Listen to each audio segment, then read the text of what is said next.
2, 3. Baik, bismillahirrahmanirrahim. Assalamualaikum warahmatullahi wabarakatuh. Waalaikumsalam warahmatullahi wabarakatuh. Selamat pagi dan salam sejahtera bagi kita semua.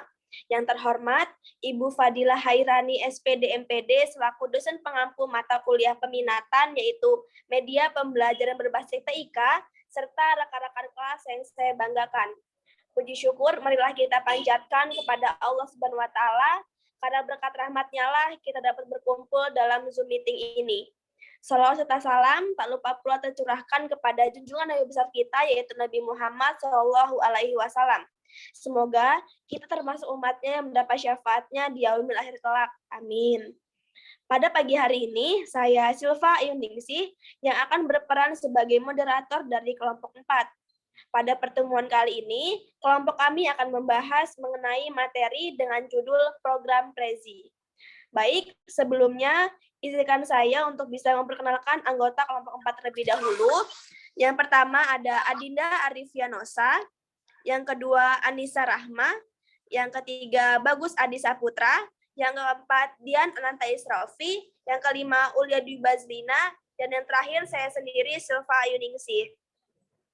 Adapun rangkaian acara yang akan kita lewati pada presentasi dan diskusi pada pagi hari ini, diantaranya yaitu pertama pembukaan, yang kedua penyampaian materi, yang ketiga kesimpulan, dan yang terakhir penutup. Baik, teman-teman yang saya hormati, marilah kita buka presentasi ini dengan mengucapkan nafas basmalah. Bismillahirrahmanirrahim. Kita memasuki acara yang kedua, yaitu penyampaian materi yang akan disampaikan oleh kelompok 4. Kepada kelompok 4, saya persilahkan.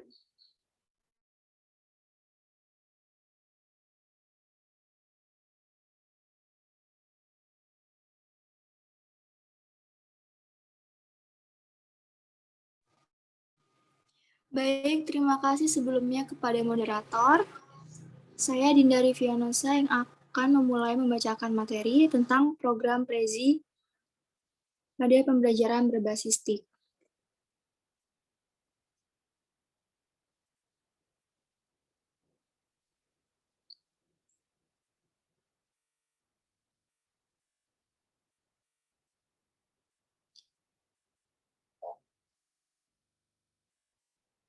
Jadi pada pembahasan kali ini terdapat pengertian Prezi, sejarah Prezi, kelebihan dan kekurangan Prezi, perbedaan Prezi dengan PowerPoint, cara mendaftar akun Prezi, penggunaan dan pembuatan media, pembelajaran dengan Prezi, persyarat Prezi, dan cara menggunakan Prezi sebagai bahan ajar. Jadi yang pertama ada pengertian Prezi, yaitu Prezi merupakan sebuah perangkat lunak untuk presentasi berbasis internet. Jadi selain untuk presentasi, Prezi itu dapat digunakan sebagai alat untuk mengeksplorasi dan berbagi ide di atas kanvas virtual.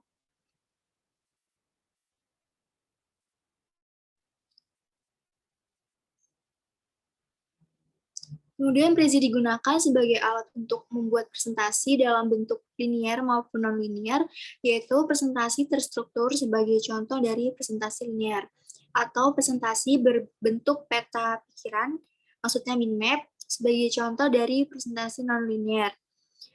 Misi yang dinyatakan oleh Prezi adalah untuk membuat berbagai ide menjadi lebih menarik, dan Prezi sengaja dibuat untuk menjadi alat untuk mengembangkan dan berbagi ide dalam bentuk visual dan yang bersifat naratif.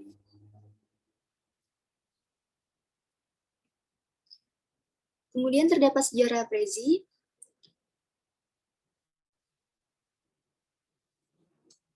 Yang pertama, Adam Somlai Fisher itu seorang arsitek dan seniman yang telah berkutat dengan presentasi yang dapat diperbesar dan diperkecil sejak tahun 2001. Kemudian Adam menemukan Enzumi User Interface pada tahun 2007. Peter Halasky berhasil meyakinkan Adam untuk mengembangkan editor Zui agar dapat digunakan oleh umum. Kemudian merekrut wirausahawan ketiga yaitu Peter Arvai atau CEO Dan kemudian Prezi diluncurkan pada bulan April tahun 2009 di Budapest.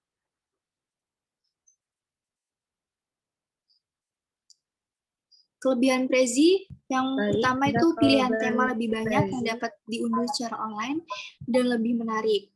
Kemudian tampilan tema lebih bervariasi dibandingkan dengan PowerPoint.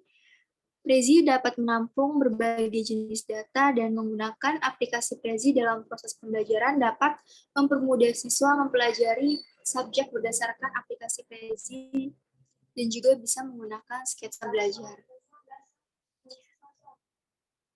Materi selanjutnya akan dilanjutkan oleh rekan saya.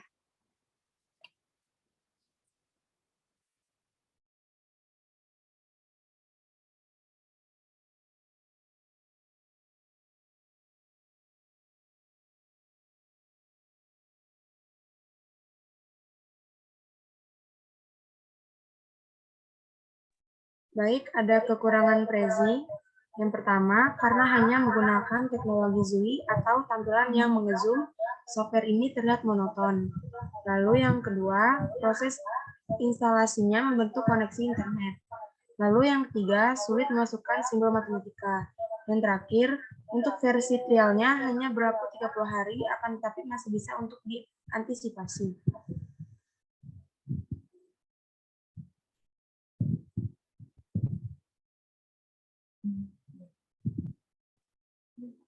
Perbedaan Prezi dengan PowerPoint. Prezi, presentasi pada Prezi tidak menggunakan istilah slide pada Prezi, digantikan oleh media tampilan kanvas yang berukuran besar yang dapat diedit secara bebas, di zoom untuk mendapatkan bagian-bagian yang dipresentasikan. Prezi sebagai media presentasi non-linear dapat mengarahkan tampilan penyajian dari berbagai arah sesuai yang dikehendaki, artinya presentasi dapat dilakukan dari sekjen mana saja yang diinginkan. PowerPoint menggunakan presentasi secara lurus, linear dari awal hingga akhir slide. Paparan disajikan secara berurutan dari slide 1, 2 hingga akhir.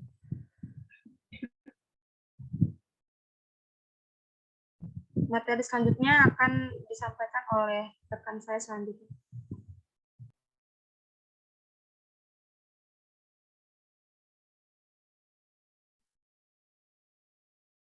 Selanjutnya adalah cara mendaftar akun Prezi. Untuk mendaftar akun Prezi, yang pertama yaitu dengan membuka laman www.prezi.com. Setelah laman tersebut terbuka, selanjutnya yaitu melakukan pendaftaran dengan mengikuti petunjuk yang ada dimulai dari Get Start. Kemudian memilih akun basic. Setelah itu akan muncul form pendaftaran.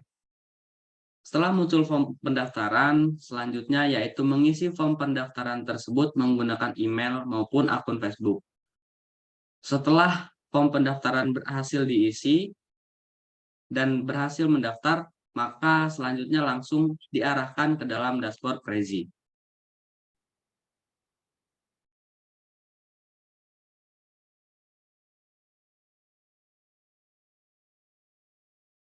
Materi selanjutnya yaitu penggunaan dan pembuatan media pembelajaran dengan Prezi. Untuk membuat media pembelajaran dengan Prezi, yang pertama yaitu membuat new Prezi. Selanjutnya, menghapus frame dan menggantinya dengan frame baru. Yang ketiga,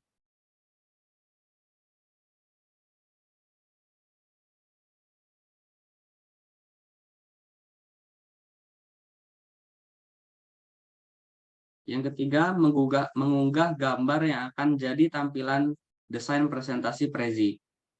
Cara melakukan langkah ini adalah pengguna harus tahu bahwa gambar yang akan ditampilkan nanti akan menjadi tampilan depan, sehingga gambar yang diunggah sebisa mungkin sesuai dengan materi yang akan dibuat. Yang keempat adalah membuat teks judul pada presentasi Prezi. Next.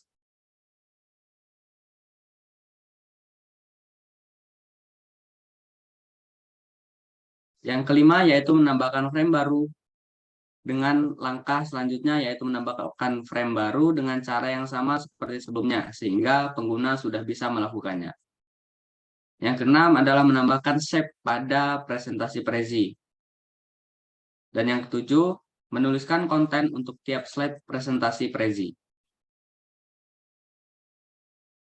Materi selanjutnya akan disampaikan oleh rekan saya.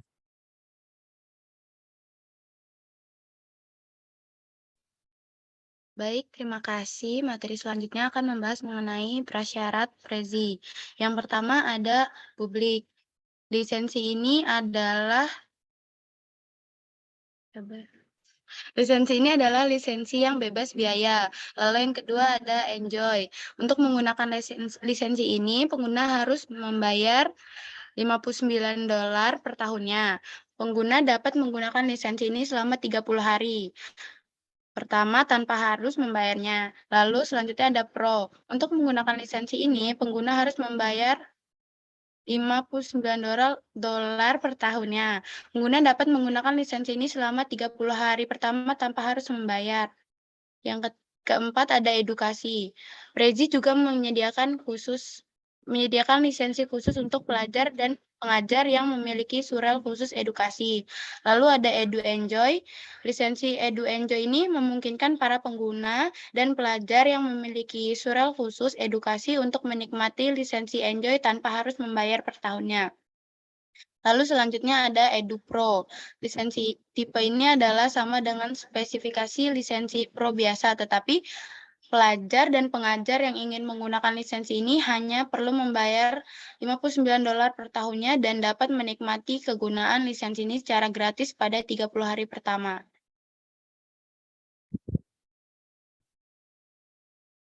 Baik, slide selanjutnya akan dibahas oleh rekan saya, Ulia Dwi Bazilina. Cara menggunakan Prezi sebagai bahan ajar. Beberapa unsur atau tools telah dimanfaatkan dan disisipkan secara maksimal ke dalam satu slide bahan ajar yang berkualitas dan sederhana. Unsur-unsur tersebut dibuat secara sistematis dan dapat dijelaskan sebagai berikut. Yang pertama yaitu file pembukaan atau bagian pendahuluan. Lalu ada satu, judul slide, petunjuk atau perintah tombol. Yang kedua, slide SKD, indikator, tujuan pembelajaran, dan model pembelajaran. Tujuan pembelajaran, model pembelajaran secara berurutan dapat dijelaskan standar kompetensi dan kompetensi dasar. Indikator dan tujuan pembelajaran dapat disampaikan agar peserta didik paham akan tujuan apa yang harus dicapai saat itu. Model atau metode pembelajaran yang digunakan dalam menyampaikan materi pembelajaran. Informasi ini penting untuk disampaikan kepada siswa, supaya siswa mendapatkan gambaran tentang aktivitas yang akan dilakukan selama proses pembelajaran. Next.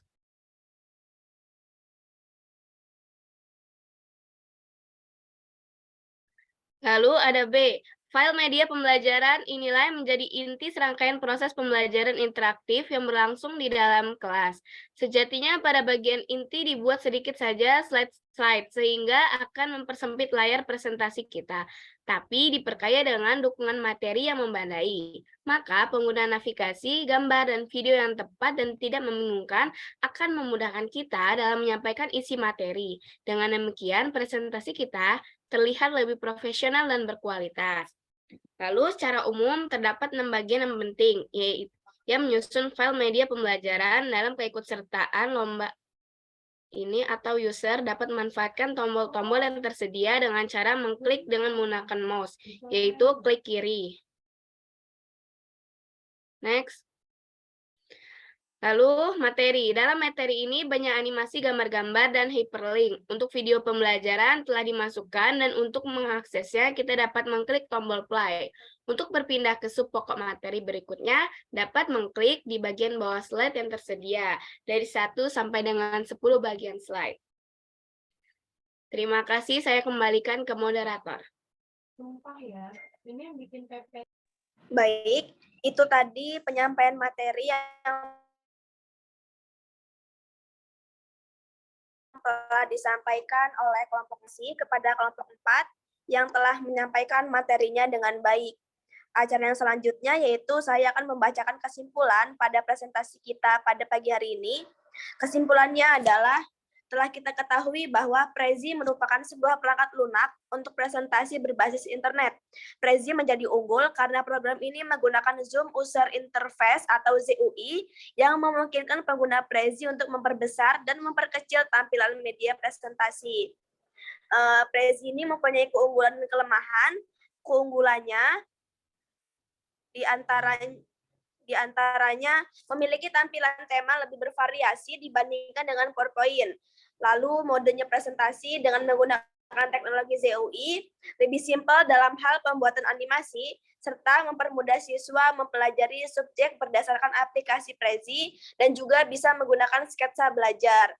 Sedangkan kekurangannya yaitu Prezi ini hanya menggunakan teknologi ZUI atau tampilan yang nge-zoom. Software ini terlihat monoton, serta proses instalasinya membutuhkan koneksi internet, lalu juga sulit memasukkan simbol matematika, dan untuk versi trialnya hanya berlaku 30 hari. Akan tetapi, walaupun hanya 30 hari, masih bisa untuk diantisipasi. Baik, sebelum saya tutup, saya persilakan kepada para rekan-rekan, jika ingin bertanya, silakan menuliskan pertanyaan di kolom diskusi yang tadi disediakan di EV Class dengan menyantumkan nama, NPM, kelas, dan pertanyaan. Baik, itu tadi presentasi dari kelompok 4. Terima kasih atas rekan-rekan yang telah menyimak materi kami dengan baik. Saya akhiri, wabillahi taufiq wal hidayah. Wassalamualaikum warahmatullahi wabarakatuh. Waalaikumsalam warahmatullahi wabarakatuh.